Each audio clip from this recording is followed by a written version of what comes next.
안녕하십니까. 한국거래소 분쟁조정센터 허세연 변호사라고 합니다. 제가 강의 드릴 내용은 증권분쟁 조정제도 및 조정 사례, 증권분쟁 예방, 분쟁 발생 시의 대처 요령 등에 대해서 살펴보도록 하겠습니다. 그 전에 먼저 19년의 증권민원 현황을 간단히 살펴보도록 하겠습니다. 보시다시피 19년에 발생한 민원은 5,195건, 18년에 비해서 264% 가까이 민원 분쟁이 증가를 했습니다. 이 이유는 대규모 전산장애 때문인데요. 전산장애를 제외하면 사실은 한 13% 정도의 민원이 감소를 한 것으로 알고 있습니다. 저희가 다 알다시피 증권회사 내부 통제가 점점 더 강화되고 있죠. 그래서 그 이유 때문에 분쟁 조정은 일단은 줄고 있는데, 문제는 이제 저희가 합병을 하거나 혹은 시스템 업그레이드를 할 때 발생하는 대규모 전산장애 민원을 맞지 못해서 표면적으로는 민원이 이렇게 급격하게 증가한 걸로 보이고 있습니다. 민원 분쟁 현황을 보시면 기존에 전통적으로 강세였던 1인 매매나 임의 매매는 사실은 잘 없어졌어요. 근데 요즘에 전산장애를 제외하고요, 저희가 이제 간접 상품이라고 표시한 것과 부당 권유가 흔히 말하는 불안전 판매거든요. 보시면 불안전 판매 비율이 가장 높다는 걸 알 수 있습니다. 이건 이제 기존의 1임이나 임의가 줄어든 건 저희가 너무 잘 알다시피 MTS나 HTS가 이용률이 높아지기 때문이죠. 자, 저희 분쟁조정 제도 일단 저희가 설명을 하니까 간단히 설명을 드리고 가도록 하겠습니다. 저희는 지금 10년 넘게 분쟁 조정을 하고 있는데요. 저희는 이제 분쟁의 자율 조정이죠. 강제 조정은 아니고요. 보통 분쟁 조정이라고 하면 투자자만 이용하시는 걸로 알고 있는데요. 사실은 이 분쟁 조정 제도는 증권사 직원의 방어 수단으로도 아주 훌륭한 기능을 하고 있습니다. 금융기관 직원도 상담이 가능하고요. 상담 시 신분을 밝힐 필요도 없습니다. 그래서 본인이 생각하시기에 너무 억울한 분쟁으로 시달리고 있다라고 하시면 저희에게 상담을 하시고 혹은 저희에게 신청을 하셔도 되고요. 혹은 고객으로 하여금 신청을 하시길 유도를 하셔도 분쟁을 중단시키는데 유용하리라고 생각이 됩니다. 증권분쟁을 처음 시작하면 맨 먼저 증권분쟁에 들어오면 증권분쟁 유형을 나누게 되죠. 근데 이제 저희가 대체적으로 임의나 1임, 부당권유, 주문집행, 전산장애 이렇게 나누는데요. 이게 좀 전통적인 방식이긴 합니다. 자본시장법에 규정되어 있는 방식대로 나누는 거기도 하고요. 근데 아시다시피 요즘에는 이제 주문집행 중에 반대매매 통지라든가 전산장애 이런 경우들이 강세를 보이고 있습니다. 물론 부당권유는 전통적인 강세 종목이었고요. 앞으로도 아마 이제 당분간은 쭉 발생하지 않을까라는 생각이 듭니다.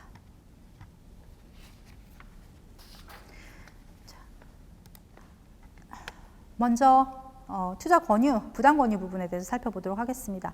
우리가 흔히 부당 권유, 불안전 판매라고 하면 저희가 잘 알다시피 적합성 원칙 위반, 설명 의무 위반, 물론 적합성 원칙이랑 적정성 원칙은 같이 가죠. 설명 의무 위반, 그다음에 단정적 판단 제공이나 재권유 금지 등의 부당 권유 행위를 주로 말을 하는데요. 굳이 따지자면 손실 보전 약정에 따른 부당 권유 행위도 포함하고 있습니다. 근데 원칙적으로 저희가 너무 잘 알죠. 자기 판단, 자기 책임 원칙이기 때문에 손해배상 책임이 없는 거고요. 대신에 이런 법에서 위반 금지 행위로 정한 이런 것들을 위반했을 때만 손해배상 책임을 지게 되겠죠. 그래서 저희가 이제 주로 문제가 됐던 게 단정적 판단 제공이 많이 문제가 되는데요. 거짓의 내용을 알리거나 혹은 보통 거짓의 내용을 알리는 경우는 없지만 아무래도 권유를 하다 보면 손실보다는 수익 부분에 대해서 더 비중을 둬서 설명을 하게 되겠죠. 근데 아무리 이제 이쪽이 비중을 둬서 설명을 하더라도 양자는 균형 있게 설명이 돼야 되는데 양자의 균형이 한쪽으로 너무 치우쳐졌다라고 하면 저희는 이제 부당 권유를 보게 될 가능성이 높겠죠. 이런 경우 실적하고 상관없이 무조건 간다. 해외 자금 40억 투자 유치 계획이 있다. 이런 경우들이요. 이제 다음 유형을 살펴보기 전에 금융소비자보호법을 간단히 살펴보도록 하겠습니다. 잘 아시다시피 금융소비자보호법은 내년 3월 25일 날 실행이 되게 되는데요.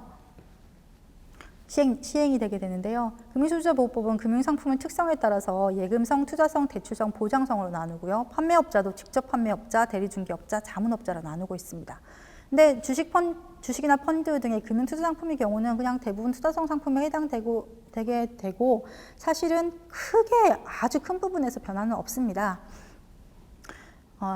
그 상품 유형 및 판매자별로 영업행위 규제를 조금 더 자세히 살펴보면요.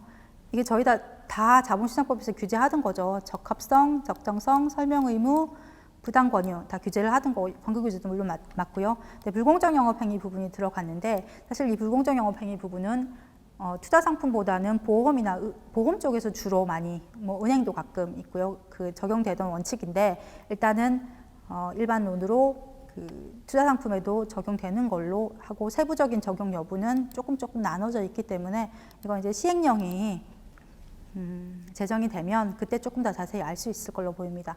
가장 큰 변화는요, 사실은 과징금의 도입이나 위법계약 해지 부분이나 혹은 분쟁조정 실효성 유지 부분일 텐데요. 그 부분 나중에 보기로 하고 과징금은 적합성, 적정성에는 없고요. 설명 의무나 불공정행위, 부당권유, 광고 규제는 있습니다. 이런 경우에는 위반 행위의 50%까지 과징금을 매길 수 있도록 되어 있고요. 위법계약 해지는 광고 규제는 당연히 계약이 아니니까 계약을 해지할 수 없을 테고 나머지 부분은 다 위법한 일이 있으면 계약을 해지할 수 있도록 위법계약 해지 조항이 들어갔습니다. 다음 유형은 임의매매나 1인 매매인데요. 임의매매나 1인 매매는 앞서도 말씀드렸다시피 HTS나 MTS의 발달에 의해서 영업점 직원에게 투자를 그대로 맡기는 경우들이 적어지면서 조금 많이 감소한 유형입니다. 그래도 일단 알아놓으셔야 되기 때문에 설명을 드리도록 하겠습니다. 임의매매 같은 경우는 투자자로서 주문을 받지 않았음에도 투자하는 경우죠. 그러니까 위임 없이 투자하는 경우입니다. 그래서 자본시장법에서는 아주 엄격하게 금지하고 있고요. 근데 임의매매가 있다고 하더라도 다 손해배상 책임을 지느냐? 물론 임의매매를 하면 형사상 책임을 지게 됩니다. 근데 민사상 책임에 있어서 손해배상 책임을 다 지느냐를 따져보면 그렇지는 않죠. 일단 고객의 사후 추인으로 인정되는 경우는 손해배상 책임이 불인정이 되는데요. 사후 추인은 사실 임의매매 사실을 알고 동의한 게 중요합니다. 사후 추인으로 인정되는 행위가 있다고 하더라도 사후 추인으로 인정되는 행위는 대부분 그런 거죠. 그러니까 이의 없이 방치했다던가, 직원 설득을 받아들여서 계속 투자를 했다던가, 혹은 그냥 주가 상승하겠지 하고 기다린 경우라든가, 신용 매수한 경우인데 미수금을 이의 없이 변제한 경우, 이런 경우들에 해당하는데요. 이거의 가장 기본적인 거는 임의매매 사실을 알고 동의를 해야 된다. 알고 이런 행위를 해야 된다라는 점입니다. 다음 1인 매매는요. 너무 잘 알고 계시죠? 1인 매매는 사법상 불법적인 1인 매매라고 하더라도 그 사법적인 효과는 유효합니다. 그렇기 때문에 1인 매매를 했다고 해서 무조건 손해배상 책임을 지는 건 아니에요. 다만 전문가의 합리적인 선택이라 할 수 없을 정도로 과도하게 회전 매매를 한 경우는 과당 매매로 손해배상 책임을 집니다. 과당성 판단을 할 때 가장 먼저 보는 게 뭐냐면 사실은 손실에서 수수료가 차지하는 비중이었죠. 예전에는 사실 그 대부분 1인 매매, 과당 매매를 하게 되는 이유가 그 수수료로 영업이익을 취득하기 위해서였거든요. 근데 요즘에 이제 수수료율이 굉장히 낮기 때문에 1인 매매를 해야 될 이유가 잘 없어지긴 했어요. 그래서 결국은 손해 대비 수수료율을 가장 먼저 보고요. 그다음 매매 회전율이나 단기 매매 횟수라든가 이런 것들을 단기 매매 기일 이런 것들을 봐서 판단하게 됩니다. 근데 이제 고객이 1인 매매를 주장을 하게 되면 사실 계산을 해야 되는데 계산이 만만치 않죠. 근데 이 계산을 하는 게 힘드시다 그러면은 한국거래소증권분양센터로 제기를 신청을 하시면 됩니다. 왜냐하면 저희는 법원의 과당매매 감정을 수행하고 있기 때문에 과당매매 수는 저희가 제1인자라고 볼 수 있습니다. 다음 전산장애. 전산장애는 뒤쪽에서 조금 더 설명드릴 부분이 있기 때문에 주의할 점 같은 걸 뒤쪽으로 설명을 드릴 겁니다. 그렇기 때문에 자세한 설명을 안 드리겠고요. 주로 전산장애가 발생을 하는 경우는 주문 처리가 지연되거나 혹은 주문이 아예 불능이 되거나 혹은 손익계산 자체가 오류가 나거나 이런 경우에 발생을 하게 되죠. 근데 그래서 전산장애가 발생을 하는 경우에는 누구에게 이 지연이나 불능이나 장애의 책임이 있는가를 밝히는 게 가장 우선되는 작업이 되겠습니다. 그다음에 성관주의 의무 위반은요, 굉장히 광범위합니다. 광범위해서 정말 귀에 걸면 귀걸이, 코에 걸면 코걸이가 아닌가라는 생각이 드는데요. 일단은 성관주의 의무는 금융투자업자인 우리는 전문가죠. 그래서 전문가임을 고려해서 부과된 주의 의무인데요. 그렇다고 하더라도 고객에게 정말 100% 적합한 상품이나 100% 손해배상, 100% 뭐 잘하라 이런 게 아니고요. 전문가로서 합리적인 판단을 벗어난 행위를 하지 말자라는 부분이기 때문에 그렇게까지 걱정을 하실 필요는 없습니다. 그래서 결국 뭐 전문 지식을 갖춰야 되고 그 지식에 반해서 주의를 게을리하거나 손해를 발생시키지 않아야 된다라는 부분이죠.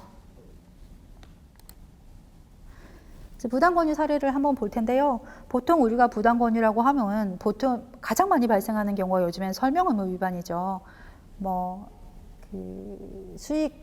수익만 설명하고 손실 가능성을 설명하지 않았다던가 이런 경우인데요. 해당 사례는 좀 특이한 재권유 금지 사례여서 제가 가져와 봤습니다.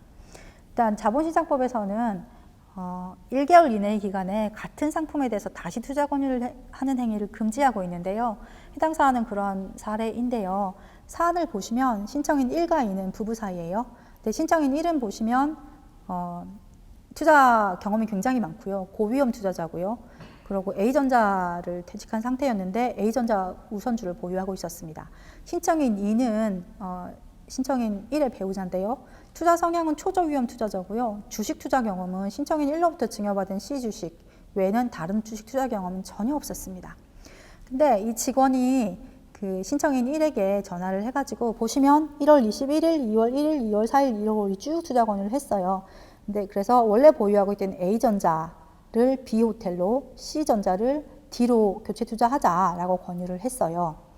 그래서 신청인이 이 투자 권유를 일단 결국은 받아들여서 A전자를 B호텔로, C를 D로 각 교차 매매를 하게 됩니다.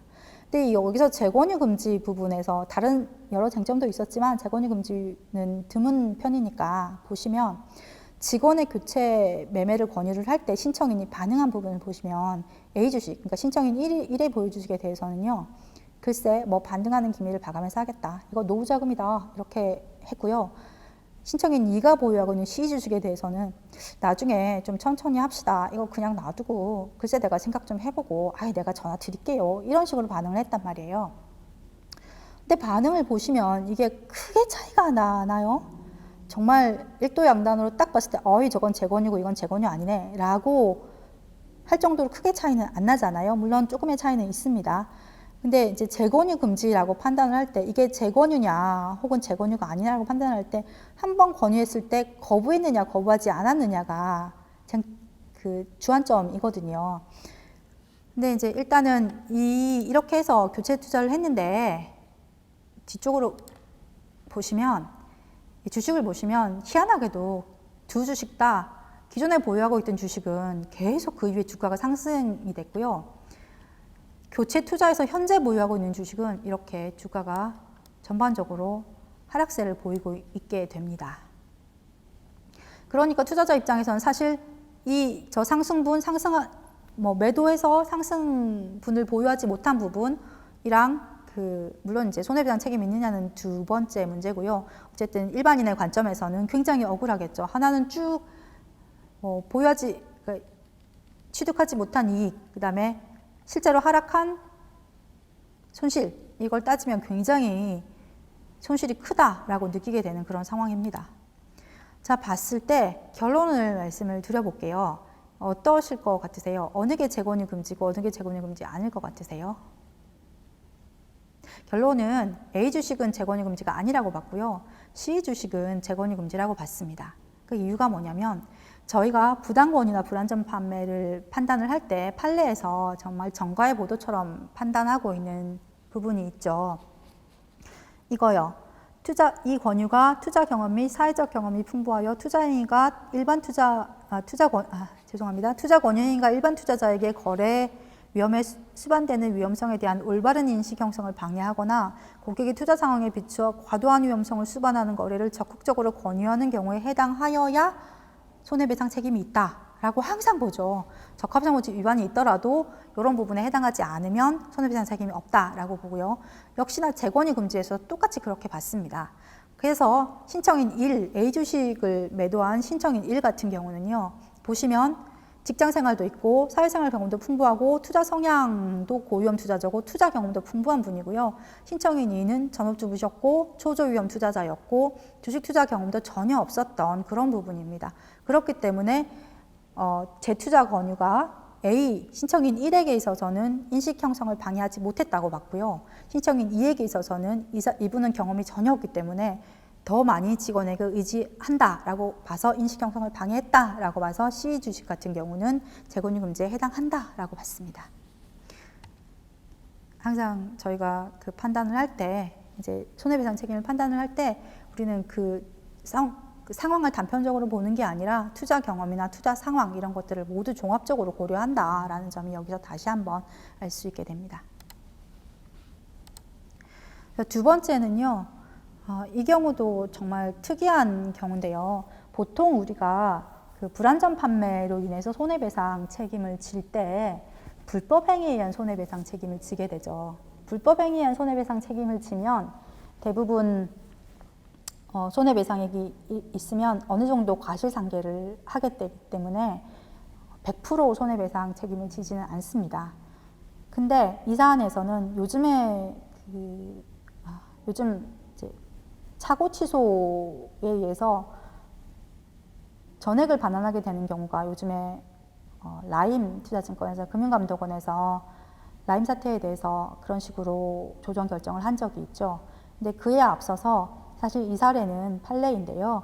이 사례는 일반 투자자의 차고를 인정을 해서 전액 부당이득 반환 책임을 인정한 그런 사례여서 한번 살펴보도록 하겠습니다. 자, 이 경우는 이제 그 사안을 보시면 이 펀드는 L 운항 항공기 소유주에 대한 대출 채권을 유일한 신탁 대상으로 하고요. L 항공기는 클라크 두바이 노선의 운항료를 수입을 하고 있었어요. 이때 필리핀에서 그 두바이로 가는 그 노동자들을 실어 나르는 그 비행 수입이, 운항 수입이 꽤 괜찮다라는 말들이 많아서 이제 그런 수입을 신탁 재산으로 했던 것 같습니다. 근데 문제는 요 당시에 A은행과 B증권회사는 A은행과 A증권회사는 같은 금융지주인데요. 이 금융지주에서 연계 영업을 강조를 하고 있었어요.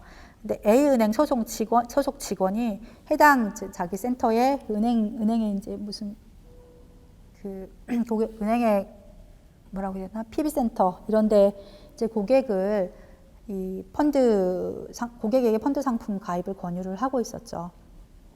그래서 보시면 투자 권유를 한 직원은 A은행 직원이었고요. 그 상품 설명서 운용 계획서를 작성을 했고 대신에 고객과 투자 계약을 한 명의는 A증권이었던 이런 사안입니다. 그래서 이 사안에선 사실은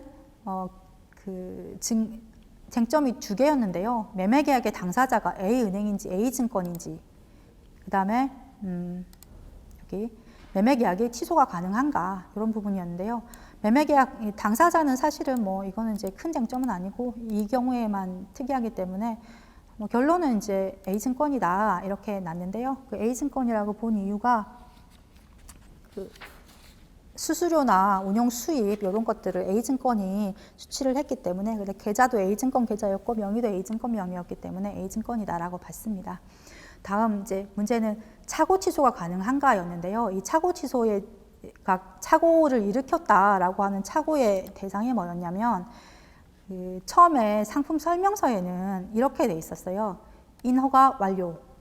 이 비행기를 운항을 하려면 그러니까 두바이 당국의 운항 취향 허가와 필리핀의 취향 허가가 다 이루어졌어야 됐던 거죠. 근데 설명서에는 인허가 완료 이렇게 돼 있습니다.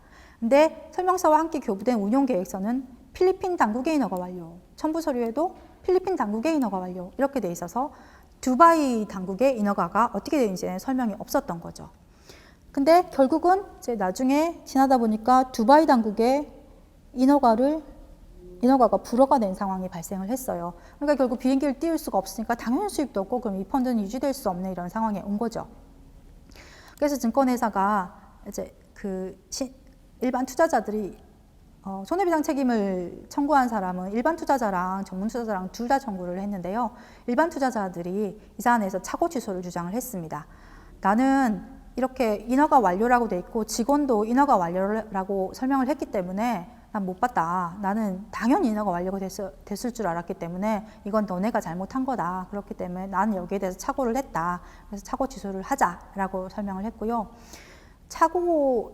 결과를 더 말씀드리기 전에 착오 취소의 요건에 대해서 좀 설명을 드릴게요.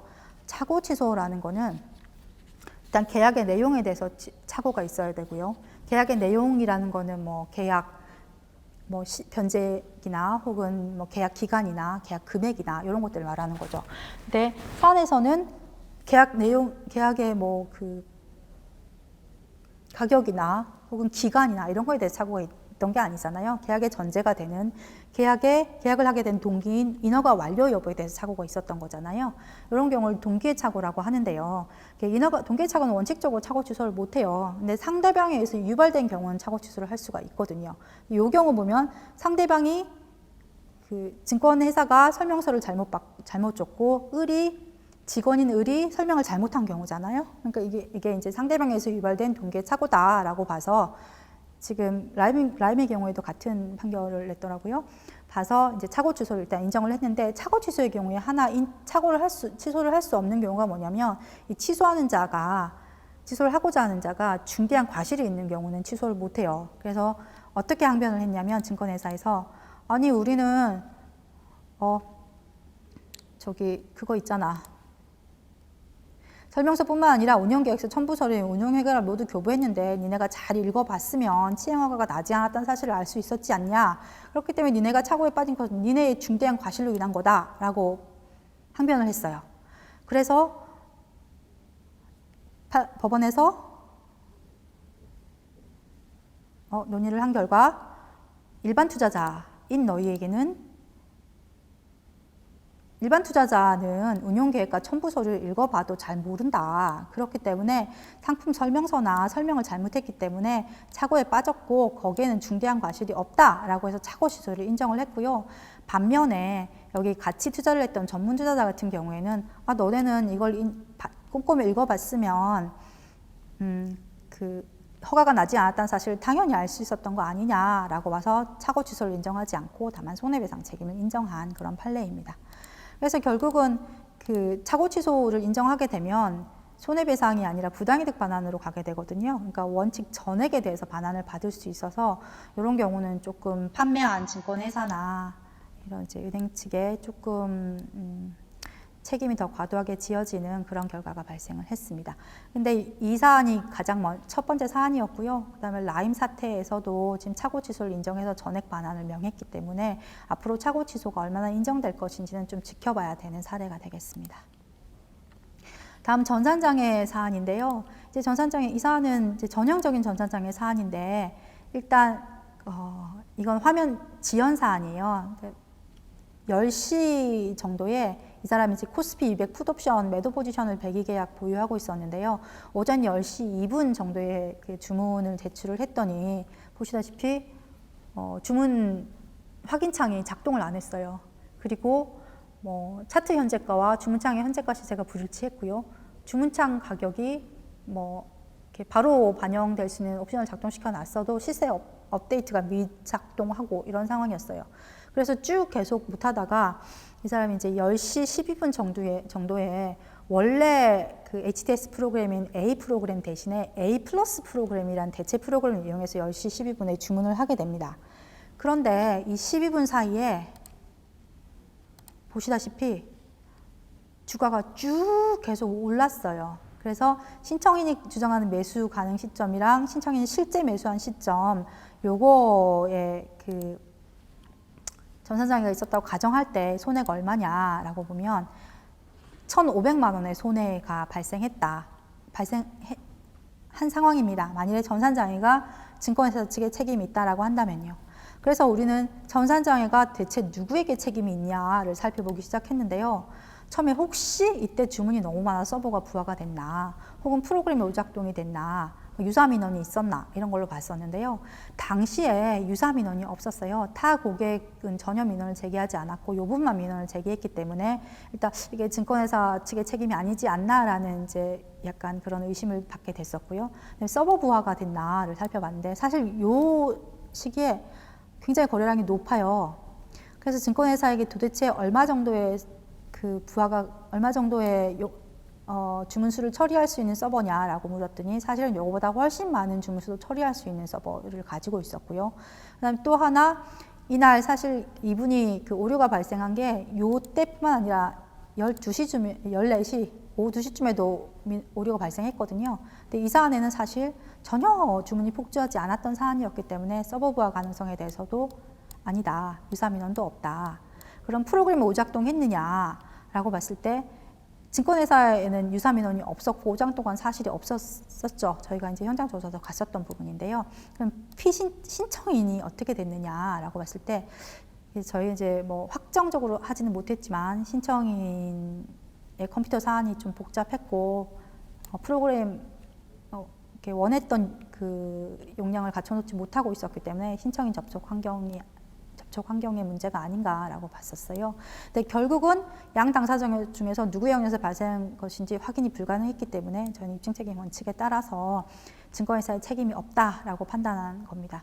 결국은 저희가 증권회사를 맨 처음에 그 전산장애를 볼 때 유사 민원이 있느냐, 서버 부하가 가능하느냐, 프로그램 오작동 가능이 있느냐 이런 것들을 주로 보고 있다라는 점을 아시면 될 것 같습니다. 이제 유형별 예방 요령을 좀 말씀을 드릴게요. 임의매매나 1인 매매는 앞에 말씀을 드렸기 때문에 그만하겠고요. 네, 부당 권유 같은 경우는 이제 이 부분을 말씀을 드려야 하나 조금 요즘엔 거의 없는 부분이기 때문에 그래도 수익보장 각서나 손실보장 각서는 교부를 하시면 안 됩니다. 물론 이게 이제 사법적으로 무효이기 때문에 하셨다 하더라도, 하셔서 설사 돈을 지급하셨다 하더라도 부당해되고 반환을 받으실 수 있지만, 다만 수익보장, 손실보전 각서를 쓰시고 계속 투자를 하셔서 그분이 다시 손실을 받았을 때는 이것도 부당 권유에 해당될 수 있습니다. 그 점 잘 아셔야 될 것 같고요. 그다음에 설명을 하실 때 수익 부분뿐만 아니라 위험 부분에 대해서 반드시 조금이라도 말씀을 하셔야 된다라는 점을 강조하고자 합니다. 다음에 요즘에 이제 성과매매 앞에서 말씀을 드렸고요. 반대매매에 대해서 좀 말씀을 드릴게요. 이제 반대매매는요, 문제가 뭐냐면 고객들이 예상하는 반대매매 수량보다 대부분 더 많은 수량이나 더 낮은 가격으로 반대매매가 이루어지고 있거든요. 그렇기 때문에 이런 부분에 대해서 민원 신청이 굉장히 많습니다. 그래서 처음에 신용거래들을 신청을 할 시에 반대매매에 대해서 당연히 안내하고 계시긴 하지만 조금 더 자세히 안내를 해 주실 걸 부탁을 드리겠습니다. 일단 담보 부족 금액에 대해서 이제 계속 통지를 하잖아요. 근데 그 통지를 할 때 얘가 변동될 수 있다는 걸 미리미리 주지를 시켜 주시고요. 수량이 고객의 수량보다 훨씬 더 많아져서 전량 반대매매가 될 수 있는 상황이 올 수도 있다라는 것까지 경고를 하셔야 되고, 그다음에 또 하나는 요즘에 반대매매 종목을 변경을 할 수 있잖아요. 근데 종목을 변경을 할 때 생각보다 시간이 오래 걸려요. 왜냐하면 고객센터에 전화를 하고 혹은 이제 금융소비자센터에 전화를 하고 또 계산을 하시는 부서는 또 따로 있고 이렇잖아요. 그렇기 때문에 적어도 20분 전에는 신청을 하시라. 사실 20분도 모자라요. 30분 정도 전에는 신청을 하시라라는 점을 주지를 시켜 주셔야 될 것 같으세요. 그다음에 전산장애가 발생했다. 그러면은 신속하고 정확한 답변을 해야 되는 건 맞는데 이게 좀 어렵죠, 사실. 그래서 말씀드릴 수 있는 거는 대체 주문 수단이 있으면 반드시 이용을 안내해야 됩니다. 그리고 고객이 이를 거부할 경우에는 손해배상 책임이 강경이나 면제될 수 있다는 것을 경고를 드려야 되고요. 고객이 나 매매하려고 했다라고 할 때 그러면은 몇 주 어떤 가격에 매매하려고 했습니까? 라고 구체적으로 확인을 해 놓으셔야 나중에 처리를 할 때 좀 편하시고요. 전산장애가 해소된 경우에는 반드시 해소 사실을 알고 있는 고객에라도 전화로 통지해서 매매 의사를 재확인을 받으셔야 나중에 분쟁이 발생했을 때 좀 더 간명한 처리가 가능합니다. 이제 마지막으로 주의사항 몇 가지 주의를 드리고 말씀드리겠습니다. 이거는 너무 당연한 것들인데요. 그래도 한 번씩 저희가 짚고 넘어가겠습니다. 일단 무자격자는 지점영업에 배제하셔야 됩니다. 무자격자의 투자 상담 시 손해배상 책임이 인정된 판례가 있거든요. 그다음에 과당매매 적출 시 관련 직원의 특별 관리가 당연히 필요하고요.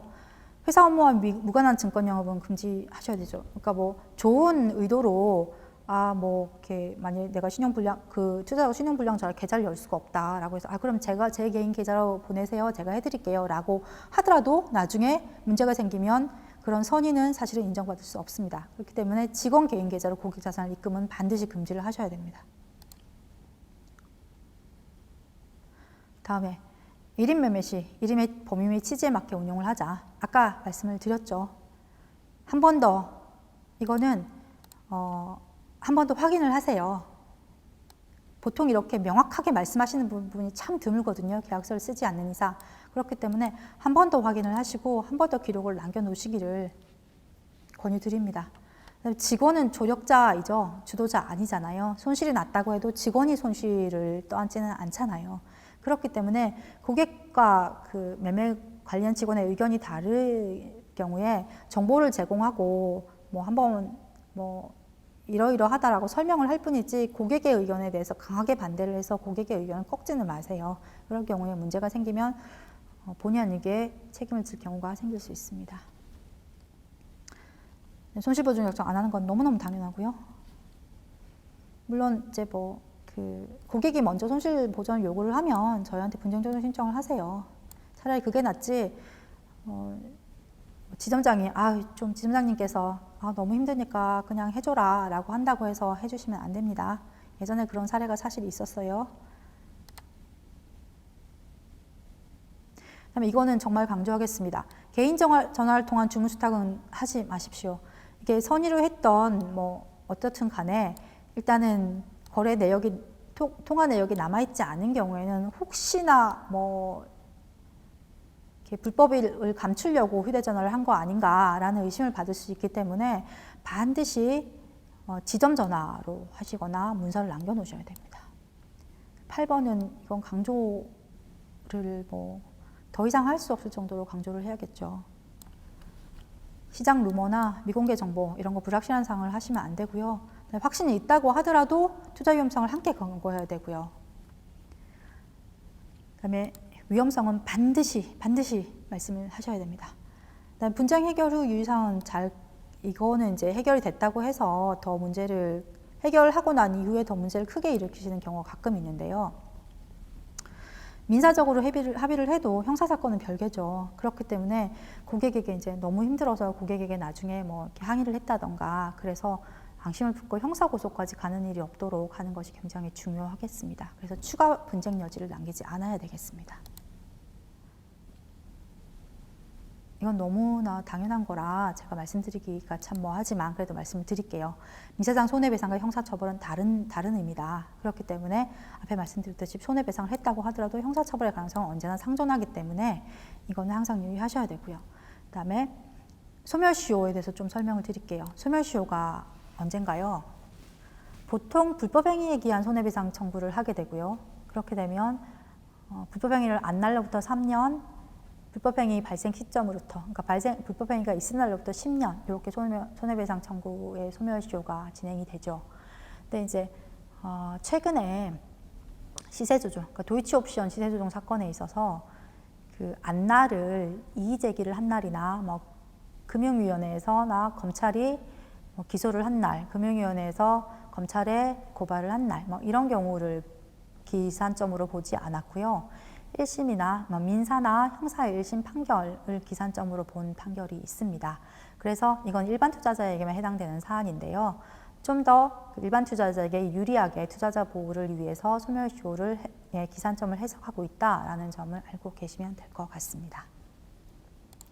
마지막으로 이건 참고하시라고 적어 놓은 건데요. 이제 자본시장법에서는 사실 지금 1인 매매나 과당매매는 1인 매매, 과당매매, 임의매매는 금융소비자보호법으로 옮겨가지 않았죠. 이런 부분은 여전히 자본시장법에서 규율을 하고 있고요. 그래서 자본시장법에는 이런 이제 형법상 형벌 규정이 있습니다. 그래서 5년 이하 징역, 2억 원 이하 벌금이 여전히 유지되고 있고요. 대신에 적합성 원칙, 적정성, 설명 의무, 부당 권유, 자본시장법이 새로 들어온 불공정 거래 행위 등은 금융소비자보호법으로 옮겨 들어갔죠. 금융소비자보호법에서 새로 적용된 불공정 영업 행위요. 이런 경우는 사실은 이제 다 과태료나 과징금 처분이 지어지게 됩니다. 적합성이나 적정성 원칙은 기존에는 아무런 처벌 규정이 없었어요. 벌칙 규정이. 근데 지금 3천만 원 이하 과태료를 부과할 수 있게 돼 있고요. 설명 의무는 과징금, 과태료, 부당 권유도 과징금, 과태료 다 똑같이 적용이 되게 됩니다. 그렇기 때문에 민사뿐만 아니라 형사에도 있다라는 거 한 번 더 명심을 하시면 되겠습니다. 자, 이상으로 분쟁 조정 제도와 분쟁 사례에 대해서 설명을 드렸고요. 혹시 미진한 점이 있거나 모르시는 거, 이해가 안 되시는 점이 있으시면 한국거래소 분쟁조정센터로 문의를 하시면 되겠습니다. 이상 강의 들어주셔서 감사합니다. 강의를 마치겠습니다.